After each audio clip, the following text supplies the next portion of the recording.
ਸਤਿ ਸ਼੍ਰੀ ਅਕਾਲ ਜੀ। ਤੁਸੀਂ ਦੇਖ ਰਹੇ ਹੋ Punjab mail USA TV channel. ਮੈਂ ਗੁਰਜਤਿੰਦਰ ਸਿੰਘ ਰੰਧਾਵਾ ਲੈ ਕੇ ਹਾਜ਼ਰ ਹਾਂ US immigration and politics programme. ਇਸ ਪ੍ਰੋਗਰਾਮ ਵਿੱਚ ਅਸੀਂ ਤੁਹਾਡੇ ਨਾਲ ਗੱਲਬਾਤ ਕਰਦੇ ਹਾਂ। ਅਮਰੀਕਾ ਦੀ ਕੋਈ ਵੀ ਨਵੀਂ ਰੂਲਿੰਗ ਆਉਂਦੀ ਆ, ਨਵਾਂ ਲਾਅ ਆਉਂਦਾ, ਨਵੇਂ ਕੋਈ ਅਪਡੇਟਸ ਹੁੰਦੀ ਆ ਇਮੀਗ੍ਰੇਸ਼ਨ ਸੰਬੰਧੀ, ਉਹਦੇ ਬਾਰੇ ਅਸੀਂ ਤੁਹਾਨੂੰ ਜਾਣਕਾਰੀ ਦਿੰਦੇ ਹਾਂ। ਸਾਡੇ ਸਪੈਸ਼ਲਿਸਟ ਹੁੰਦੇ ਆ Sardar Jaspreet Singh, attorney at law, ਸਾਡੇ ਸਟੂਡੀਓ ਉਹ ਪਹੁੰਚ ਚੁੱਕੇ ਆ। ਆਓ ਸਭ ਤੋਂ ਪਹਿਲਾਂ ਉਹਨਾਂ ਦਾ ਸਵਾਗਤ ਕਰਦੇ ਹਾਂ। ਸਵਾਗਤ ਹੈ ਜੀ। ਸਤਿ ਸ਼੍ਰੀ ਅਕਾਲ ਜੀ। ਸਤਿ ਸ਼੍ਰੀ ਅਕਾਲ ਜੀ। ਸਤਿ ਸ਼੍ਰੀ ਅਕਾਲ ਜੀ ਸਾਰਿਆਂ ਨੂੰ। ਤਾਂ ਜਸਪ੍ਰੀਤ ਸਿੰਘ ਜੀ, ਬਹੁਤ ਸਾਰੇ ਨਵੇਂ ਅਪਡੇਟਸ, ਨਵੇਂ ਰੂਲਿੰਗ ਆਈਆਂ ਇੱਥੇ ਅਮਰੀਕਾ 'ਚ। ਮੈਕਸੀਕੋ ਦਾ ਬਾਰਡਰ ਆ ਜਿਸ ਤਰ੍ਹਾਂ, ਉਹਦੇ ਬਾਰੇ ਕੀ ਅਪਡੇਟ ਆ ਜੀ ਹੁਣ? ਤੁਹਾਨੂੰ ਯਾਦ ਹੋਊਗਾ ਰੰਧਾਵਾ ਸਾਹਿਬ, ਆਪਾਂ ਪਿਛਲੀ ਵਾਰੀ ਦੱਸਿਆ ਸੀ ਵੀ US ਸੁਪਰੀਮ ਕੋਰਟ ਨੇ ਇਹ ਕਿਹਾ ਵੀ ਜਿਹੜਾ ਰਿਮੇਨ ਇਨ ਮੈਕਸੀਕੋ ਹੈਗੀ ਪਾਲਿਸੀ ਜੀ ਉਹ ਠੀਕ ਆ, ਕਿਉਂਕਿ ਪਹਿਲਾਂ ਇਹਨਾਂ ਨੇ ਖਤਮ ਕਰਤੀ ਸੀ ਕਿ ਰਿਮੇਨ ਇਨ ਮੈਕਸੀਕੋ ਇਸ ਐਡਮਿਨਿਸਟ੍ਰੇਸ਼ਨ ਨੇ, ਉਹ ਟਰੰਪ ਨੇ ਸ਼ੁਰੂ ਕੀਤੀ ਸੀ ਕਿਸੇ ਵੇਲੇ। ਜੀ ਫਿਰ ਉਦੋਂ ਬਾਅਦ ਕੁਝ ਸਟੇਟਾਂ ਨੇ ਜਿਨ੍ਹਾਂ ਵਿੱਚ ਟੈਕਸਸ ਸੀਗਾ ਸੂਹ ਕੀਤਾ ਗੌਰਮੈਂਟ ਨੂੰ ਡਿਸਟ੍ਰਿਕਟ ਕੋਰਟ 'ਚ। ਡਿਸਟ੍ਰਿਕਟ ਕੋਰਟ ਜੱਜ ਨੇ ਕਿਹਾ ਵੀ ਰਿਮੇਨ ਇਨ ਮੈਕਸੀਕੋ ਪਾਲਿਸੀ ਹੋਣੀ ਚਾਹੀਦੀ ਆ ਜੀ। ਇਹਨਾਂ ਨੇ ਸਰਕਟ ਕੋਰਟ 'ਚ ਅਪੀਲ ਕੀਤੀ, ਉਹਨਾਂ ਨੇ ਵੀ ਕਿਹਾ ਵੀ ਉਹਦਾ ਫੈਸਲਾ ਠੀਕ ਆ, ਤੇ ਸੁਪਰੀਮ ਕੋਰਟ ਕੋਲ ਕੇਸ ਗਿਆ, ਸੁਪਰੀਮ ਕੋਰਟ ਨੇ ਵੀ ਕਿਹਾ ਵੀ ਉਹ ਠੀਕ ਆ। ਜੀ ਹੁਣ ਇੱਕ ਨਵਾਂ ਫੈਸਲਾ ਆਇਆ ਇੱਕ ਡਿਸਟ੍ਰਿਕਟ ਕੋਰਟ ਦੇ ਜੱਜ ਦਾ ਜੀ ਤੇ ਉਹਨੇ ਕਿਹਾ ਕਿ ਫੈਡਰਲ ਜੱਜ says forcing asylum seekers to wait in Mexico is illegal. Okay. ਉਹਨੇ ਕਿਹਾ ਵੀ ਜੇ ਤੁਸੀਂ ਅਸਾਈਲਮ ਸੀਕਰਸ ਨੂੰ ਕਹਿੰਦੇ ਆ ਵੀ ਉੱਥੇ ਰਹੀ ਚੱਲੋ ਮੈਕਸੀਕੋ 'ਚ, ਉਹ ਵੈਸੇ ਇਲੀਗਲ ਆ। ਸੋ ਇਹ ਹੁਣ ਨਵਾਂ ਡਿਸੀਜਨ ਆਇਆ ਇੱਕ ਰੀਸੈਂਟਲੀ, ਜਿਹੜਾ ਕਿ 27 ਅਗਸਤ ਦਾ, ਪਿਛਲੇ ਹਫਤੇ ਦਾ।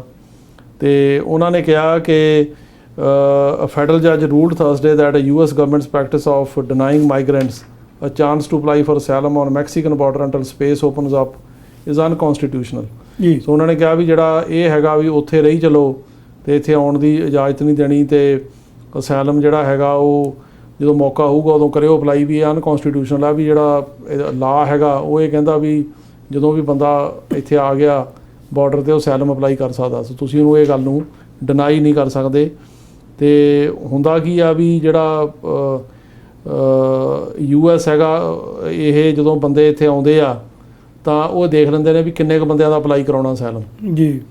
ਇਹ ਜਿਹੜੀ ਪ੍ਰੈਕਟਿਸ ਹੈਗੀ ਆ ਇਹਨੂੰ ਕਹਿੰਦੇ ਮੀਟਰਿੰਗ, ਤੇ 2016 ਤੋਂ ਚੱਲ ਰਹੀ ਆ। ਤੇ ਇਹਦੇ ਵਿੱਚ ਇਹ ਹੈਗਾ ਵੀ 2018 ਦੇ ਵਿੱਚ ਇਹਨੂੰ ਹੋਰ ਐਕਸਪੈਂਡ ਕਰਤਾ ਸੀਗਾ ਟਰੰਪ ਨੇ। ਜੀ। ਤੇ ਇਹ 'ਚ ਵੇਟਿੰਗ ਲਿਸਟ ਹੁੰਦੀ ਆ ਕਿ ਉਹ ਵੇਟਿੰਗ ਲਿਸਟ ਦੇ ਮੁਤਾਬਕ ਹੀ ਬੰਦਿਆਂ ਨੂੰ ਅਪਲਾਈ ਕਰਾਇਆ ਜਾਂਦਾ। ਜੀ। ਤੇ ਉਹ ਹੁਣ ਜੱਜ ਸਾਹਿਬ ਨੇ ਕਿਹਾ ਵੀ ਇਹ ਵੇਟਿੰਗ ਲਿਸਟ ਹੀ ਗਲਤ ਆ, ਕਿਉਂਕਿ ਅਮਰੀਕਾ ਦੇ ਕਾਨੂੰਨ ਦੇ ਵਿੱਚ ਕਿਤੇ ਨਹੀਂ ਲਿਖਿਆ ਗਿਆ ਕਿ ਅਸਾਈਲਮ ਵਾਲਿਆਂ ਦਾ ਕੋਈ ਵੇਟਿੰਗ ਲਿਸਟ ਹੋਊਗੀ ਜਾਂ ਕੈਪ ਨੰਬਰ ਹੋਊਗਾ ਜਾਂ ਵੀਜ਼ਾ ਨੰਬਰ ਹੋਊਗਾ। ਜਿਵੇਂ ਹੋਰਾਂ ਕੈਟੇਗਰੀਆਂ ਦੇ F4 ਕੈਟੇਗਰੀ ਦਾ ਵੀਜ਼ਾ ਨੰਬਰ F3 ਦਾ, ਅਸਾਈਲਮ ਵਾਲਿਆਂ ਦਾ ਕੋਈ ਵੀਜ਼ਾ ਨੰਬਰ ਇੱਦਾਂ ਦਾ ਹੈ ਨਹੀਂ। ਨਾ ਹੀ ਇਹ ਆ ਕਿ ਇੰਨੇ ਬੰਦੇ ਹੀ ਕਰ ਸਕਦੇ ਆ ਸਾਲ 'ਚ। ਸੋ ਜਦੋਂ ਉਹ ਕੁਛ ਹੈ ਨਹੀਂ ਗਾ ਤਾਂ ਇਹ ਆਪਣੇ ਕੋਲੋਂ ਕਿੱਦਾਂ ਜਿਹੜਾ ਹੈਗਾ ਲਾ ਸਕਦੇ ਆ ਵੀ ਇੰਨੇ ਬੰਦੇ ਹੀ ਕਰ ਸਕਦੇ, ਇੰਨੇ ਨਹੀਂ ਕਰ ਸਕਦੇ। ਉਹਦੇ ਕਰਕੇ ਉਹਨੇ ਕਿਹਾ ਵੀ ਇਹ ਅਨਕਨਸਟੀਟਿਊਸ਼ਨਲ ਆ, ਤੇ ਜਿਹੜੀ ਵੇਟਿੰਗ ਲਿਸਟ ਹੈਗੀ ਆ ਉਹ ਨਹੀਂ ਹੋਣੀ ਚਾਹੀਦੀ। ਜਿਹੜਾ ਵੀ ਬੰਦਾ ਆਉਂਦਾ ਉਹਦਾ ਤੁਸੀਂ ਅਪਲਾਈ ਕਰੋ। ਤੇ ਇਹ ਜਿਹੜਾ ਲਾਅ ਹੈਗਾ ਉਹਦੇ ਉਲਟਾ। ਤੇ ਦ ਜੱਜ found in a 45 page ruling that the practice violated constitutional rights to due process under the law and a federal law requiring officials to screen anyone who shows up to seek asylum. ਜੀ।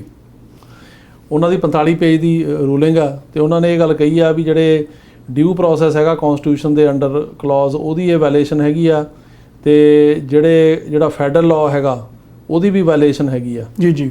ਤੇ ਉਹਨਾਂ ਨੇ ਕਿਹਾ ਕਿ ਇਹ ਜਿਹੜਾ ਇੱਥੇ ਬੰਦੇ ਆਉਂਦੇ ਆ ਉਹ ਸਾਰਿਆਂ ਨੂੰ ਹੀ ਅਪਲਾਈ ਕਰਾਉਣਾ ਚਾਹੀਦਾ। ਤੁਸੀਂ ਉਹਦੇ ਵਿੱਚ ਕੋਟਾ ਸਿਸਟਮ ਨਾ ਰੱਖੋ ਵੀ ਇੰਨੇ ਬੰਦੇ ਕਰ ਸਕਦੇ, ਇੰਨਿਆਂ ਨੂੰ ਫੇਰ ਕਰਾਵਾਂਗੇ। ਓਕੇ। ਸੋ ਇਹ ਇੱਕ ਨਵੀਂ ਰੂਲਿੰਗ ਆ। ਇਹਦੇ 'ਚ ਮੈਂ ਐਜ਼ ਜਿਸ ਤਰ੍ਹਾਂ ਤੁਸੀਂ ਅਟਾਰਨੀ ਐਟ ਲਾਅ ਹੈਗੇ ਹੋ, ਤੁਹਾਡੇ ਹਿਸਾਬ ਨਾਲ ਕੀ ਇਹ ਇਫੈਕਟ ਪਊਗਾ ਜਿਹੜੇ ਅਸਾਈਲਮ ਸੀਕਰ? ਇਹ ਪਹਿਲੀ ਗੱਲ ਤਾਂ ਇਹ ਅਪੀਲ ਹੋ ਜਾਣੀ ਆ ਕਿ ਇਹਨੂੰ ਕਿਸੇ ਨਾ ਕਿਸੇ ਨੇ ਮਤਲਬ ਅਪੀਲ ਕਰ ਦੇਣਾ ਅੱਗੇ।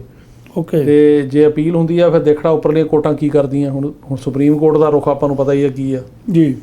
ਤੇ ਜੇ ਅਪੀਲ ਨਹੀਂ ਹੁੰਦੀ ਤੇ ਫਿਰ ਇਹ ਰੂਲਿੰਗ ਜਿਹੜੀ ਆ ਉਹਦਾ ਅਸਾਈਲਮ ਸੀਕਰ ਜਿਹੜੇ ਮੈਕਸੀਕੋ ਬਾਰਡਰ 'ਤੇ ਆਉਂਦੇ ਉਹਨਾਂ ਨੂੰ ਫਾਇਦਾ ਹੋਊਗਾ, ਕਿਉਂਕਿ ਰੂਲਿੰਗ ਇਹ ਕਹਿੰਦੀ ਆ ਬੇਸਿਕਲੀ ਕਿ ਤੁਸੀਂ ਉਹਨਾਂ ਨੂੰ ਜਿਹੜਾ ਹੈਗਾ ਉਹ ਉੱਥੇ ਕੋਟਾ ਸਿਸਟਮ ਨਹੀਂ ਕਰ ਸਕਦੇ ਵੀ ਇੰਨੇ ਬੰਦੇ ਅਸੀਂ ਐਂਟਰੀ ਦੇਣੀ ਆ ਜਾਂ ਇੰਨੇ ਹੀ ਅਸਾਈਲਮ ਅਪਲਾਈ ਕਰਨਗੇ। ਜੀ। ਤੇ ਇਸ ਤੋਂ ਵੱਧ ਬੰਦੇ ਨਹੀਂ ਕਰ ਸਕਦੇ, ਕਿਉਂਕਿ ਅਸਾਈਲਮ ਦੇ ਲਾਅ ਦੇ ਵਿੱਚ ਇਹੋ ਜਿਹਾ ਕੋਈ ਕੋਟਾ ਨਹੀਂ ਹੈਗਾ। ਜੀ। ਤੇ ਉਹ ਫਿਰ ਰੂਲਿੰਗ ਦਾ ਫਾਇਦਾ ਜਿਹੜੇ ਬੰਦੇ ਆਉਂਦੇ ਆ ਉਹਨਾਂ ਨੂੰ ਹੋਊਗਾ, ਉਹਨਾਂ ਨੂੰ ਉੱਥੇ ਜ਼ਿਆਦਾ ਵੇਟ ਨਹੀਂ ਕਰਨੀ ਪਊਗੀ। ਜੀ। ਇੱਕ ਹੋਰ ਨਵੀਂ ਜੱਜਮੈਂਟ ਆਈ ਹੈ ਜੀ ਇੱਕ ਜੱਜ ਵੱਲੋਂ, ਕਿਸੇ ਵੱਲੋਂ, ਕਿ ਜਿਹੜਾ ਅਬੋਰਸ਼ਨ ਸਿਸਟਮ ਜਿਹੜਾ ਹੈਗਾ ਉਹਦੇ ਬਾਰੇ ਕੋਈ ਨਵਾਂ ਨਹੀਂ ਇਸ ਤਰ੍ਹਾਂ ਹੈਗਾ ਕਿ ਜਿਹੜੀ ਟੈਕਸਸ ਸਟੇਟ ਨੇ ਕਾਨੂੰਨ ਬਣਾਇਆ ਜੀ, ਉਹ ਕਾਨੂੰਨ ਜਿਹੜਾ ਹੈਗਾ ਉਹ ਅਮਰੀਕਾ ਦੇ ਵਿੱਚ ਜਿੰਨੇ ਵੀ ਅਬੋਰਸ਼ਨ ਦੇ ਲਾਅ ਨੇ ਸਾਰਿਆਂ ਤੋਂ ਜਾਣੀ ਕਿ ਸਖਤ ਆ ਹੁਣ ਤੱਕ ਦਾ। ਓਕੇ, ਉਹ ਲਾਅ ਇਹ ਕਹਿੰਦਾ ਵੀ 6 ਵੀਕ ਦੀ ਪ੍ਰੈਗਨੈਂਸੀ ਤੋਂ ਬਾਅਦ ਅਬੋਰਸ਼ਨ ਜਿਹੜੀ ਆ ਉਹ 'ਤੇ ਬੈਨ ਲਾਤਾ ਵੀ ਅਬੋਰਸ਼ਨ ਹੁਣ ਨਹੀਂ ਹੋ ਸਕਦੀ। ਓਕੇ, ਟੈਕਸਸ ਦੇ ਵਿੱਚ। ਤੇ ਜਿਹੜਾ ਰੋ ਵੀ ਵਰਸਸ ਕੇਸ ਹੈ ਕਿ ਪਹਿਲਾਂ ਸੁਪਰੀਮ ਕੋਰਟ ਦਾ 1970s ਦਾ ਡਿਸਾਈਡ ਹੋਇਆ ਇਸ ਇਸ਼ੂ ਤੇ, ਉੱਥੇ ਕੋਈ ਇਦਾਂ ਦੀ ਜਿਹੜੀ ਹੈਗੀ ਆ 6 ਵੀਕ ਜਾਂ 8 ਵੀਕ ਦੀ ਪਾਬੰਦੀ ਨਹੀਂ ਹੈਗੀ। ਓਕੇ, ਤੇ ਉਹ ਜਿਹੜਾ ਲਾਅ ਸੀਗਾ ਉਹਨੂੰ ਚੈਲੰਜ ਕੀਤਾ ਗਿਆ, ਜਿਹੜਾ ਟੈਕਸਸ ਨੇ ਬਣਾਇਆ, ਤੇ ਉਹ ਚੈਲੰਜ ਕੀਤਾ ਗਿਆ ਤੇ ਹੌਲੀ ਹੌਲੀ ਉਹ ਪਹੁੰਚ ਗਿਆ ਸੁਪਰੀਮ ਕੋਰਟ 'ਚ। ਓਕੇ, ਤੇ ਸੁਪਰੀਮ ਕੋਰਟ ਨੇ ਕਿਹਾ ਵੀ ਇਹ ਜਿਹੜੀ ਲਾਅ ਆ ਠੀਕ ਆ, ਅਸੀਂ ਇਹ 'ਚ ਇੰਟਰਫੀਅਰ ਨਹੀਂ ਕਰਨਾ। ਠੀਕ ਹੈ, ਉਹਨਾਂ ਨੇ ਉਹ ਲਾਅ ਨੂੰ ਸਟੇ ਕਰਨ ਤੇ ਜਾਂ ਬਲੌਕ ਕਰਨ ਤੇ ਰੋਕਤਾ। ਜੀ ਜੀ, ਉਹਨਾਂ ਨੇ ਕਿਹਾ ਵੀ ਇਹ ਕਾਨੂੰਨ ਹੈ, ਇਹਦਾ ਜਿਹੜਾ ਇਫੈਕਟ ਹੈਗਾ ਉਹ ਹੋਊਗਾ, ਤੇ ਉਹਨਾਂ ਨੇ ਉਹਨੂੰ ਜਾਣੀ ਕਿ ਇਸ ਪੁਆਇੰਟ ਤੇ ਬਲੌਕ ਨਹੀਂ ਕੀਤਾ। ਓਕੇ, ਪਰ ਇਹ ਹੋਰਾਂ ਗਰਾਊਂਡਸ ਤੇ ਚੈਲੰਜ ਹੋਊਗਾ ਵੀ ਜਿੱਦਾਂ ਕਈ ਜਿਹੜੇ ਗਰੁੱਪਸ ਹੈਗੇ ਇਹਨੂੰ ਚੈਲੰਜ ਕਰਨਗੇ। ਉਹ 'ਚ ਉਹਨਾਂ ਨੇ ਇਹ ਵੀ ਕਿਹਾ ਵੀ ਜੇ ਕੋਈ ਬੰਦਾ ਏਡ ਕਰਦਾ ਅਬੋਰਸ਼ਨ 'ਚ, ਜਿਵੇਂ ਕੋਈ ਲਿਫਟ ਵਾਲਾ, ਕੋਈ ਊਬਰ ਵਾਲਾ, ਕੋਈ ਟੈਕਸੀ ਵਾਲਾ, ਉਹ ਲੈ ਕੇ ਜਾਂਦਾ ਕਿਸੇ ਕਲੀਨਿਕ ਦੇ ਵਿੱਚ ਕਿਸੇ ਨੂੰ ਅਬੋਰਸ਼ਨ ਕਰਾਉਣ, ਉਹਦੇ ਤੇ ਵੀ ਕੇਸ ਹੋ ਸਕਦਾ। ਓਕੇ, ਤੇ ਕੋਈ ਵੀ ਬੰਦਾ ਪਬਲਿਕ ਦਾ ਉੱਠ ਕੇ ਕੇਸ ਕਰ ਸਕਦਾ। ਸੋ ਇਦਾਂ ਦੇ ਉਹ ਮਤਲਬ ਕਾਫੀ ਜ਼ਿਆਦਾ ਬੰਦਿਸ਼ਾਂ ਹੈਗੀਆਂ ਉਹਦੇ, ਜਿਹੜੀਆਂ ਕਿ ਅਨਯੂਜੂਅਲ ਹੈਗੀਆਂ ਇੱਕ ਅਮਰੀਕਾ ਵਰਗੀ ਕੰਟਰੀ ਦੇ ਵਿੱਚ। ਓਕੇ, ਸੋ ਇਹ ਫਿਲਹਾਲ ਉਹਨਾਂ ਨੇ ਕਹਿਤਾ ਵੀ ਅਸੀਂ ਇਹਨੂੰ ਨਹੀਂ ਰੋਕਣਾ। ਤੋਂ 5 ਜੱਜ ਇਹਦੇ ਹੱਕ 'ਚ ਸੀਗੇ, 4 ਖਿਲਾਫ ਸੀ। ਉੱਥੋਂ ਰੁਕ ਬਦਲਾ ਸੁਪਰੀਮ ਕੋਰਟ ਦਾ ਵੀ। ਸੁਪਰੀਮ ਕੋਰਟ ਹੁਣ ਜਿਹੜੀ ਹੈਗੀ ਆ ਉਹ ਕੰਜ਼ਰਵੇਟਿਵ ਕੋਰਟ ਹੈਗੀ ਹੈ, ਜ਼ਿਆਦਾ ਜਿਹੜੇ ਪੁਆਇੰਟੀ ਬੰਦੇ ਹੈਗੇ ਟਰੰਪ ਦੇ ਕੀਤੇ ਹੋਏ। ਓਕੇ, ਉਹ ਫਿਰ ਜਿਹੜੇ ਇੱਦਾਂ ਦੇ ਇਸ਼ੂਜ਼ ਨੇ ਉਹਦੇ ਉੱਤੇ ਜਿਹੜਾ ਸਟੈਂਡ ਹੈਗਾ ਕੰਜ਼ਰਵੇਟਿਵ ਸਟੈਂਡ ਉਹ ਲੈ ਲੈਂਦੇ ਆ। ਓਕੇ, ਓਕੇ, ਪਰ ਇਹ ਅੱਡ-ਅੱਡ ਗਰੁੱਪਾਂ ਵੱਲੋਂ ਫਿਰ ਦੁਬਾਰਾ ਚੈਲੰਜ ਹੋਊਗਾ ਤੇ ਇਹ ਉੱਪਰ ਤੱਕ ਜਾਊਗਾ। ਫਿਰ ਉਸ ਟਾਈਮ ਦੇਖਾਂਗੇ ਕੀ ਰੁਖ ਬਣਦਾ। ਓਕੇ, ਚੇਂਜ ਵੀ ਹੋ ਸਕਦਾ, ਉਹਨਾਂ ਨੇ ਚੇਂਜ ਹੋ ਸਕਦਾ। ਅਜੇ ਉਹਨਾਂ ਨੇ ਕਿਹਾ ਵੀ ਅਸੀਂ ਇਹਨੂੰ ਬਲੌਕ ਨਹੀਂ ਕਰਦੇ। ਜੀ ਜੀ, ਕਿਉਂਕਿ ਉਹਨਾਂ ਅੱਗੇ ਕੇਸ ਇਹ ਸੀਗਾ ਵੀ ਇਹਨੂੰ ਰੋਕ ਦਿਓ ਇੰਪਲੀਮੈਂਟ ਹੋਣ ਲਈ, ਸਟੇ ਕਰ ਦਿਓ। ਉਹ ਉਹਨਾਂ ਨੇ ਨਹੀਂ ਕੀਤੀ ਸਟੇ। ਓਕੇ, ਓਕੇ, ਕੋਈ ਹੋਰ ਇਮੀਗ੍ਰੇਸ਼ਨ ਸੰਬੰਧੀ ਕੋਈ ਹੋਵੇ ਨਵੀਂ ਜਾਣਕਾਰੀ? ਇਮੀਗ੍ਰੇਸ਼ਨ ਸੰਬੰਧੀ ਇੱਕ ਹੋਰ ਕੇਸ ਹੈ ਬੜਾ ਇੰਪੋਰਟੈਂਟ। ਉਹਦੇ ਵਿੱਚ ਇੱਕ ਇਮੀਗ੍ਰੇਸ਼ਨ ਜਿਹੜੇ ਦੇ ਸੰਬੰਧੀ ਤੇ ਫੈਡਰਲ ਕੋਰਟ ਦੇ ਜੱਜ ਸਾਹਿਬ ਨੇ ਕਿਹਾ ਕਿ ਜਿਹੜੀ ਫੈਲਨੀ ਰੀ-ਐਂਟਰੀ ਆ ਉਹ ਅਨਕਨਸਟੀਟਿਊਸ਼ਨਲ ਹੈਗੀ ਆ, ਉਹਨੂੰ ਕ੍ਰਿਮੀਨਲ ਇਹ ਕਹਿਣਾ ਵੀ ਉਹ ਕ੍ਰਿਮੀਨਲ ਐਕਟ ਆ। ਓਕੇ, ਸੋ ਫੈਡਰਲ ਜੱਜ ruled for the first time in US history that a provision of US immigration law which makes it a felony for someone to re-enter the United States after having been deported is unconstitutional because of its racist origins। ਉਹ ਇਹ ਕਹਿ ਰਹੇ ਆ ਕਿ 1929 ਦੇ ਵਿੱਚ ਇੱਕ law ਬਣਿਆ ਸੀ ਇੱਥੇ, ਜਿਹੜਾ ਕਿ ਇਹਦਾ ਨਾਂ ਸੀ US ਇਮੀਗ੍ਰੇਸ਼ਨ ਲਾਅ 1929। ਉਹਦੇ ਵਿੱਚ ਲਿਖਿਆ ਗਿਆ ਸੀ ਵੀ ਜਿਹੜਾ ਬੰਦਾ ਅਨਲੌਫਲੀ ਐਂਟਰ ਕਰਦਾ ਉਹਨੂੰ ਮਿਸਡਮੀਨਰ, ਜਿਹੜਾ ਇੱਕ ਮਤਲਬ ਕ੍ਰਿਮੀਨਲ ਇੱਕ ਹੁੰਦੀ ਆ, ਇੱਕ ਮਿਸਡਮੀਨਰ ਹੁੰਦਾ, ਇੱਕ ਫੈਲਨੀ ਹੁੰਦੀ ਆ, ਵੀ ਕ੍ਰਿਮੀਨਲ ਚਾਰਜ ਹੁੰਦਾ ਉਹ। ਓਕੇ, ਤੇ ਉਹਨੂੰ ਤੁਸੀਂ ਕ੍ਰਿਮੀਨਲ ਕੋਰਟ ਦੇ ਵਿੱਚ ਮਿਸਡਮੀਨਰ ਦੇ ਤੌਰ ਤੇ ਚਾਰਜ ਕਰ ਸਕਦੇ ਹੋ। ਓਕੇ, ਤੇ ਉਸ ਤੋਂ ਬਾਅਦ ਉਹਨਾਂ ਨੇ ਕਿਹਾ ਸੀ ਵੀ ਜੇ ਉਹ ਬੰਦਾ ਵਾਪਸ ਡਿਪੋਰਟ ਹੋ ਜਾਂਦਾ ਇੱਥੋਂ ਤੇ ਉਹ ਫੇਰ ਆਉਂਦਾ ਡਿਪੋਰਟ ਹੋਣ ਤੋਂ ਬਾਅਦ, ਜੀ ਜੀ, ਤਾਂ ਉਹਨੂੰ ਤੁਸੀਂ ਜਿਹੜਾ ਹੈਗਾ ਉਹ ਥੋੜੀ ਸਖਤੀ ਕਰੋ ਤੇ ਉਹਨੂੰ ਐਜ਼ ਏ ਫੈਲਨੀ ਚਾਰਜ ਕਰੋ। ਓਕੇ, ਫੈਲਨੀ ਦੀ ਸਜ਼ਾ ਜ਼ਿਆਦਾ ਹੁੰਦੀ ਆ, ਉਹ ਜ਼ਿਆਦਾ ਸੀਰੀਅਸ ਕ੍ਰਾਈਮ ਹੁੰਦਾ। ਓਕੇ, ਤੇ ਇਹ ਜਿਹੜਾ ਲਾ ਹੈਗਾ ਇਹ ਚੱਲਦਾ ਗਿਆ ਅੱਗੇ ਤੋਂ ਅੱਗੇ, ਕਿਉਂਕਿ ਬੜਾ ਪੁਰਾਣਾ 1929 ਦਾ ਹੈਗਾ।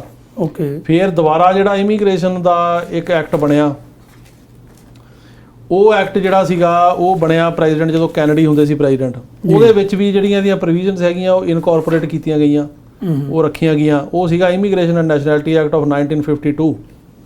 ਉਹਦੇ ਵਿੱਚ ਜਿਹੜੀਆਂ ਇਹਦੀਆਂ ਮਤਲਬ ਪ੍ਰੋਵੀਜ਼ਨਸ ਹੈਗੀਆਂ ਉਹ ਇਹੀ ਜਿਉਂ ਦੀਆਂ ਤਿਉਂ ਰੱਖੀਆਂ ਗਈਆਂ। ਇਹ ਐਕਟ ਜਿਹੜਾ 1952 ਵਾਲਾ ਇਹ ਕੈਨੇਡੀ ਤੋਂ ਪਹਿਲਾਂ ਬਣਿਆ, ਮਤਲਬ ਕੈਨੇਡੀ ਬਾਅਦ 'ਚ ਬਣਿਆ। ਕੈਨੇਡੀ ਦਾ ਜ਼ਿਕਰ ਮੈਂ ਇਸ ਕਰਕੇ ਕੀਤਾ ਵੀ ਕੈਨੇਡੀ ਨੇ ਇਮੀਗ੍ਰੇਸ਼ਨ ਦੇ ਲਾਅ ਦੇ ਵਿੱਚ ਕਾਫੀ ਚੇਂਜਸ ਕੀਤੀਆਂ, ਤੇ ਜਿਹੜੀ ਆ ਇਮੀਗ੍ਰੇਸ਼ਨ ਆਪਾਂ ਫੈਮਿਲੀ ਇਮੀਗ੍ਰੇਸ਼ਨ ਆ, ਜਿਹਦੀ ਬੇਸ ਤੇ ਬੰਦੇ ਆਪਣੇ ਮਾਂ-ਬਾਪ ਨੂੰ ਬੁਲਾਉਂਦੇ ਆ, ਭੈਣ ਭਰਾਵਾਂ ਨੂੰ ਬੁਲਾਉਂਦੇ ਆ, ਮੈਰਿਡ ਬੱਚਿਆਂ ਨੂੰ ਬੁਲਾਉਂਦੇ ਆ, ਇਹ ਜਦੋਂ ਪ੍ਰੈਜ਼ੀਡੈਂਟ ਕੈਨੇਡੀ ਬਣੇ ਪ੍ਰੈਜ਼ੀਡੈਂਟ, ਉਹਨਾਂ ਨੇ ਅਲਾਉ ਕੀਤਾ ਹੈ ਜੀ। ਇਮੀਗ੍ਰੇਸ਼ਨ ਦੇ ਵਿੱਚ ਉਹਨਾਂ ਨੇ ਸੋਧ ਕਰਕੇ ਇਹ ਲਿਆਂਦਾ, ਤੇ ਉਸ ਤੋਂ ਹੀ ਇਹ ਸ਼ੁਰੂ ਹੋਇਆ ਜਿਹੜਾ ਫੈਮਲੀਜ਼ ਦਾ ਅਪਲਾਈ ਹੁੰਦਾ, ਆ ਭਰਾ ਭੈਣ ਦਾ ਮਾਂ-ਬਾਪ ਦਾ। ਓਕੇ, ਇਹ ਤੋਂ ਪਹਿਲਾਂ ਨਹੀਂ ਸੀ।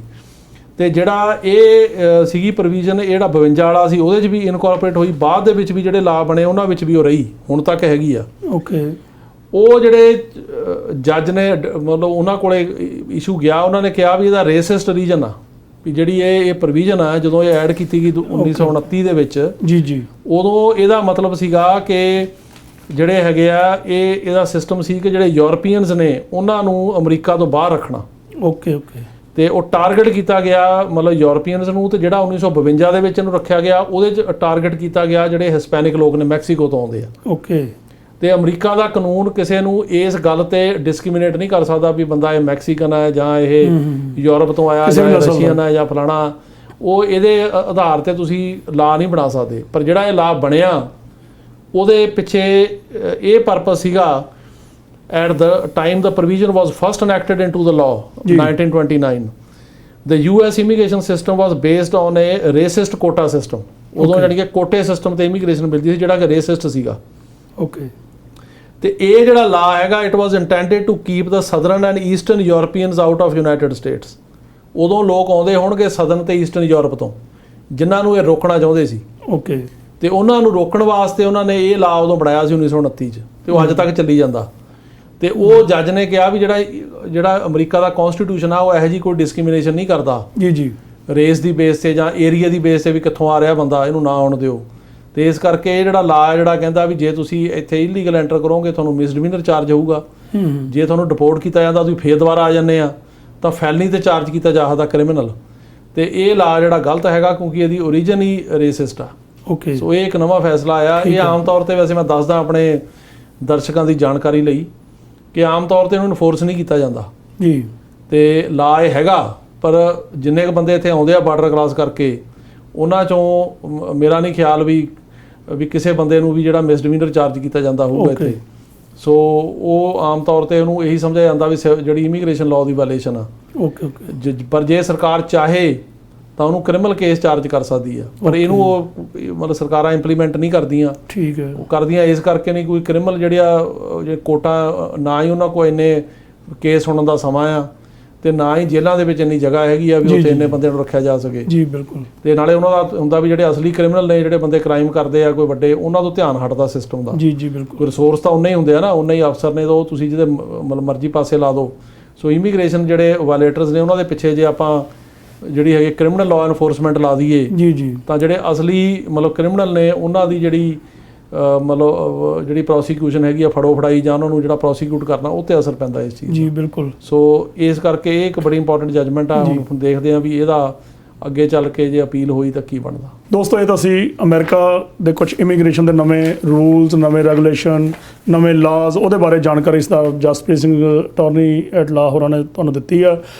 ਹੁਣ ਸਮਾਂ ਹੋ ਚੱਲਿਆ ਇੱਕ ਬ੍ਰੇਕ ਦਾ। ਬ੍ਰੇਕ ਤੋਂ ਬਾਅਦ ਤੁਹਾਡੇ ਇਮੀਗ੍ਰੇਸ਼ਨ ਸੰਬੰਧੀ ਜਿੰਨੇ ਵੀ ਸਵਾਲ ਆ ਅਸੀਂ ਕੋਸ਼ਿਸ਼ ਕਰਾਂਗੇ ਵੱਧ ਤੋਂ ਵੱਧ ਅੱਜ ਉਹਨਾਂ ਸਵਾਲਾਂ ਦੇ ਜਵਾਬ ਦੇਣ ਦੇ। ਜੇ ਤੁਸੀਂ ਵੀ ਕੋਈ ਸਵਾਲ ਇਮੀਗ੍ਰੇਸ਼ਨ ਸੰਬੰਧੀ ਪੁੱਛਣਾ ਸਾਡਾ YouTube ਚੈਨਲ ਉਹ ਸਬਸਕ੍ਰਾਈਬ ਕਰੋ।